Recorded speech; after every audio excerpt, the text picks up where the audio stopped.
Hello all welcome to my channel అంద మంచిరా నేనైతే సూపర్ అన్నా. సో ఇది వచ్చేసి డే 5 వ్లాగ్ అనమాట. సారీ లాంగ్ వీడియోలో టార్గెట్ పెట్టుకున్నా కదా 6 వీడియోస్, అందులోది 5th video. So I'm soon to my target. So friends daily నా లాంగ్ వీడియో టార్గెట్ లా డైలీ వ్లాగ్స్ పెడుతున్నా కదా. సో ఈ రోజు మాత్రం కొంచెం హట్కే అనమాట, ట్రావెలింగ్ వ్లాగ్. యాక్చువల్ గా వీడియో కోసం అని కాదు, నాకు ఒక ఫోన్ వచ్చింది అనమాట మా తమ్ముడి నుంచి. అంటే ఊర్లో చిన్న దావత్ ఉందని, అందుకే పల్లెకి పోతుంది జంగంపల్లెకి కాదు, రేపల్లవాడ అన్నమాట. So full ఖుషీలున్నా. జంగంపల్లెకి పోతే కొద్దిగంతనే ఖుషి ఉంటది, కానీ రేపల్లవాడకు పోతే మాత్రం ఫుల్ ఖుషి ఉంటది. ఎందుకంటే మనం పుట్టి పెరిగిన ఊరు కదా. ఏమంటారు, ఇంకా పొద్దుగా లేవగానే మొదలైతే నేను టీ పెట్టిన, మమ్మీ నేను లేవక ముందే లేచి వాకిలి నూకేసి నీళ్లు చల్లి ముగ్గేసింది అనమాట. నా ముగ్గు కొంచెం మమ్మీ ముగ్గుకి గీతలు డిఫరెన్స్ ఉంటాయి. నేనైతే మమ్మీ ఎక్కడ ముగ్గేసినా సరే ఈజీగా గుర్తుపట్టేస్తా, అట్లా ఉంటాయి మా మమ్మీ గీతలు. అబ్బా మీ మమ్మీ వేసిన ముగ్గు కూడా నువ్వు గుర్తుపట్టేస్తావా అని మీరు అనొచ్చు. అంటే మన హ్యాండ్ రైటింగ్స్ ఎట్లా అట్లా అనమాట. మా మమ్మీ ముగ్గులు కూడా కొంచెం అలగ్జే ఉంటాయి, అందుకే నేనైతే ఈజీగా గుర్తుపట్టేస్తా. ఇంకా మేమంతా ఫ్రెష్ అయిపోయిన తర్వాత యాక్చువల్ గా స్నానం అయితే చేయలేదు, ఎందుకంటే అలసిపోతాం కదా. అక్కడనే వెళ్ళి ఫ్రెష్ గా చేసుకుందాం అని అయితే బ్రష్ చేసుకుని ఇంట్లో నుంచి బయలుదేరినాము. ఇంకా పిల్లలు కూడా పడుకొని ఉండే, చిక్కి పాప కుట్టి పాప. కార్ లో వెళ్తున్నాం అనుకున్నారు కదా, మొదలు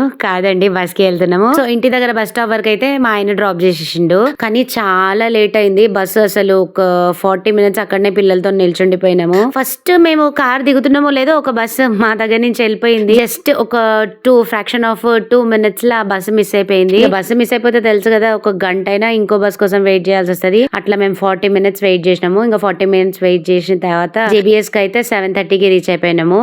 మళ్ళీ 8 o'clock మేము వెళ్లాల్సిన బాన్స్వాడ బోధన్ బస్ వచ్చింది అనమాట. చాలా బస్సులే వచ్చినాయి, అంటే మెదక్ బస్సులు, ఇంకా బాలనగర్ బస్సులు, నర్సాపూర్ బస్సులు.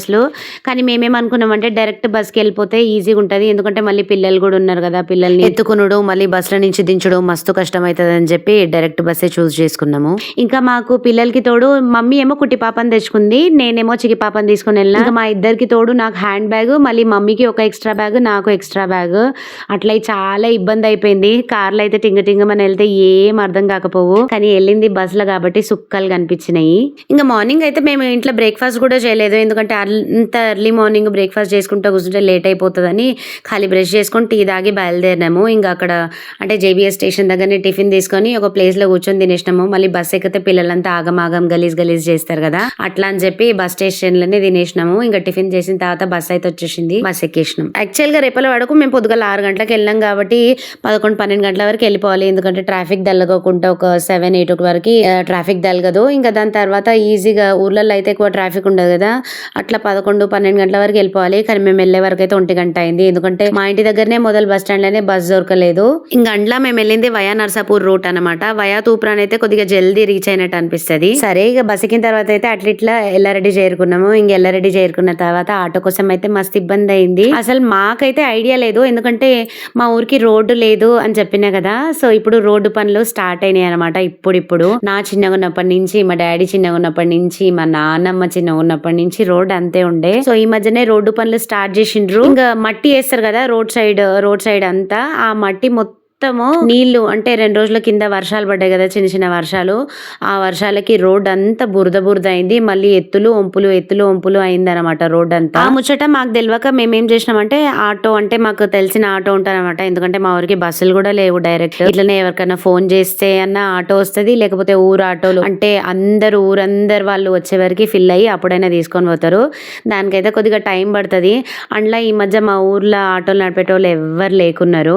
సో అందుకే బయట ఊరి ఆటో వాళ్ళనే పిలుచుకుంటాము. అట్లా మాకు తెలిసిన ఆటో వాళ్ళని ఒక 2-3 కాల్ చేసి అరుచుకున్నాము, కానీ ఎవ్వరు రారన్నారు. అరే మామూలుగా పనుల బిజీ ఉంటారు కావచ్చు అది ఇది అనుకున్నాము. ఇంకో మా రెగ్యులర్ ఆటో ఆయన అయితే కాల్ లిఫ్ట్ చేయలేదు, ఎందుకంటే ఆయన పొలం పనులు చేస్తుండంట. పొలం పనులు చేస్తే ఏంటంటే, అంటే మందు చల్లడం అది ఇది చేస్తారు కదా, ఇంకా ఆయన ఫోన్ ఒక ప్లేస్ లో పెట్టి అట్లా ఆయన పనులు ఆయన చేసుకుంటాడు అనమాట. ఇంకా ఆయన కాల్ లిఫ్ట్ చేయలేదు. ఇంకా 2-3 కాల్ వాళ్ళకి వీలు కాలేదని చెప్పారు.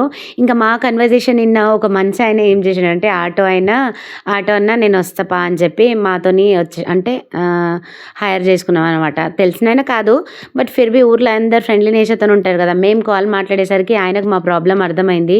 చలో నేను వస్తా అమ్మా అని మాతో పాటు వచ్చిండు. ఇక పోయేతో వల్లనే కారం కూడా తీసుకున్నా, ఎందుకంటే నేను ఎప్పుడైనా కారం ఊర్లోనే తీసుకుంటా, నేను కాదు యాక్చువల్ గా మమ్మీ తీసుకొని వస్తుంది. కానీ ఈసారి ఇక్కడ హైదరాబాద్ లో తీసుకుంటే నాకు అస్సలు నచ్చలేదు. ఇంకా అందులో ఊర్లో అయితే 300, ఇక్కడ 400 రూపాయలు కేజీ. 100 రూపాయలు పెద్ద తేడా కాదు. ఇక్కడ నుంచి అక్కడికి అక్కడికి వెళ్ళే వరకు 100 రూపాయలు ఖర్చు అయితే కానీ టేస్ట్ కూడా అంత మంచిగా అనిపించలేదు అనమాట. ఎందుకంటే ఎప్పుడు ఊరిదే తింటాము, వాళ్ళైతే ఫ్రెష్ కూడా పట్టిస్తారు. ఇక్కడ వచ్చేసి ఫ్రెష్ గా పట్టించినామని చెప్పారు కానీ ఎందుకో టేస్ట్ అనిపించలేదు. అందుకే అక్కడే ఆటో అన్న నాకిపించి అక్కడ మళ్ళీ కారం కూడా తీసుకున్నాం 300 రూపీస్ కేజీ. నేను 1 కేజీ తీసుకున్నా, మమ్మీ 2 కేజీస్ తీసుకుంది. మీకు వీడియోలో చూస్తే క్లియర్ గా అర్థమైపోతుంది. అంటే మమ్మీ నడుస్తుంది కదా ఆ రోడ్ ఎంత దారుణంగా ఉందని. ఇంకా అంతకంటే దారుణంగా కూడా ఉండే కొన్ని ప్లేసెస్ లా. అయినా కూడా అసలు ఎట్లా తీసుకొచ్చిండో ఆటో అయినా నాకైతే భయం వేసింది. ఎందుకంటే ఎత్తులున్న జాగలా అట్లా సైడ్ కి ఆ సైడ్ కి అవుతుంటే అమ్మో ఎక్కడ పడిపోతుందో అని. బట్ థ్యాంక్ గాడ్ కేర్ఫుల్ గా అయితే ఇంటికి వచ్చేసినాము. ఇంటికి రాగానే అయితే మా అల్లుడు వాడి క్యూట్ స్మైల్ తోని వెల్కమ్ చెప్పిండు అనమాట. అసలు యాక్చువల్ గా దావత్ వానిదే. సో ఎవరైనా పాప అయినా సరే బాబు అయినా సరే పుడితే బాలమ్మకి చేసుకుంటామని మా చిన్న పెద్దమ్మ మొక్కింది అనమాట. సో ఆ మొక్కే తీరుస్తుంది ఇప్పుడు. ఇంక ఇల్లు చేరుకున్న తర్వాత చాలా రోజులు అయింది కదా, మమ్మీ దాదాపు 2 నెలలు అయింది ఇంటికి రాక. అంత బల్లులు ఉంటాయి కదా పెద్ద పెద్ద బల్లులు, సో వాటి వేస్టేజ్ తోని 2 రూమ్లని నిండిపోయినాయి. యాక్చువల్ గా మమ్మీ వాళ్ళకి 2 రూమ్లు, ఎందుకంటే ఎప్పుడో గానీ ఊరికి వెళ్ళారు. నెల 2 నెలలకు ఒక్కొక్కసారి, 3 నెలలకు ఒక్కొక్కసారి, 6 నెలలకు ఒకసారి కూడా వెళ్తారు. అందుకనే ఒక 2 రూమ్లు కట్టించుకున్నారు అనమాట. అంటే ఎప్పుడైనా ఊరు వెళ్ళినప్పుడు ఉండడానికి. మళ్ళీ నైట్ మేము పిల్లలు కూడా పడుకోవాలి, మళ్ళీ ఎవరైనా చుట్టాలు వస్తే కూడా పడుకోవాలని చెప్పి 2 ఇల్లులు అయితే మమ్మీ నేను ఇద్దరం కలిసి క్లీన్ చేస్తున్నాము. ఏందో ఏమో మన లేడీస్ కి ఎక్కడున్నా సరే ఈ క్లీనింగ్ పనులు మాత్రం తప్పవు. క్లీనింగే కాదు ఏ పనైనా సరే, అంతే కదా. అయితే మా నాయనమ్మకి మొత్తం 7 అనమాట. మా డాడీ మిడిల్, సో 3 అటు, మా డాడీకి 3 ఇటు, మా డాడీ ఏం మధ్యలో. 4 మగపిల్లలు, 3 ఆడపిల్లలు. ఇంకా 4 మగోళ్ళు అయితే అందరు ఎక్స్పైర్ అయినరు కానీ ఆడపిల్లలు అయితే ఉన్నారు. సో మా అక్క వాళ్ళు కూడా ఏ దావత్ చేసుకున్నా అందరు వస్తారు. అందరం ఒక దగ్గర కలిస్తే కూడా మంచిగా అనిపిస్తుంది. మా మల్లేష పోయేటప్పుడు ఎందుకు ఒక రోజు కోసం అవసరమా, ఏమొద్దులే, అయినా నువ్వు గురువారం నాన్ వెజ్ కూడా తినవని నేను ఒకటే మాట చెప్పిన. తినుడు విషయం కాదు, మళ్ళీ అందరం ఎప్పుడు కలుస్తాము, ఇసుంటి ఏమైనా దావత్లు ఉంటేనే అందరం కలుస్తాము, అందరం ఒక దగ్గర కలిసినప్పుడు మంచిగా అనిపిస్తుంది అని చెప్పి మరీ వచ్చిన మా ఆయనతోని. కానీ చిక్కిపాపతోనైతే నాకు మస్తు యాస్ట్ అయింది. కానీ తప్పదు, కొన్ని కావాలంటే కొన్ని భరించాలి కదా. అందులో కార్లు అయితే ఈజీగా ఉండేది జర్నీ, బస్ జర్నీ కాబట్టి మళ్ళీ ఒక్క రోజులోనే రిటర్న్ అయ్యేది కాబట్టి చాలా కష్టమైంది. బట్ ఫిర్బి ఊర్లో మాత్రం మంచిగా ఎంజాయ్ చేసిన ఒక్క రోజు అయినా సరే. మరి ఇల్లు గిట్లా అంతా క్లీనింగ్ అయిపోయిన తర్వాత మేమైతే లంచ్ చేసేసినాము. ఇంట్లో కూడా ఫ్రెష్ అయ్యి రాలేదని చెప్పినా కదా, తిన్న తర్వాతనే ఫ్రెష్ అయినామన్నమాట. ఎందుకంటే అప్పటికే 2 o'clock అయింది మేము వచ్చేసరికి. ఇంకా 2 నుంచి క్లీనింగ్ పనులకి 3 అయింది. 3 o'clock ఫుల్ ఆకలిస్తుండే. అందుకని తినేసిన తర్వాతనే పిల్లలు మేము అందరం ఫ్రెష్ అయిపోయినాము. ఇంకా తాత బాలమ్మ దగ్గర కూడా ఫస్ట్ బెల్లమన్నంతో నైవేద్యం పెట్టిండ్రు.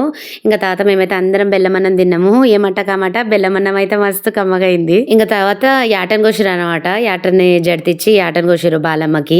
అయితే మా చిన్న పెద్దమ్మ ఏం చేసిందంటే పిల్లలు అయితే లేరని ముడుపు కట్టింది అనమాట. మా మరదలు పుస్తే తీసి, సో అది కూడా దేవుని దగ్గర నుంచి తీసి మళ్ళీ కట్టేసింది. అమ్మయ్య, నా గాజు ఎప్పుడో మా తమ్ముని పెళ్లికి అంటే 3 months బ్యాక్ వచ్చిన కదా అప్పుడు మర్చిపోయినా. ఇప్పుడు మళ్ళీ తీసుకెళ్దామని బ్యాగ్ లో అయితే పెట్టేసుకున్నా. ఇక చూడండి మా కుట్టి పాప మమ్మీ డాడీ లేకున్నా మంచిగా ఆడుకుంటది. ఇంకా మిట్టుకి మాత్రం ఎగ్జామ్స్ ఉండే, అందుకే మిట్టుని ఇడిచి పెట్టేసి ఇంకా బెల్లమన్నం నైవేద్యం పెట్టిన తర్వాత అయితే యాటన్ మంచిగా జడితిచ్చి యాటన్ కోసేసారు. యాట కూడా జల్దే జడితిచ్చింది. కొన్ని అయితే మస్తు సతాయిస్తాయి, కానీ ఇది అట్లా సతాయియలేదు.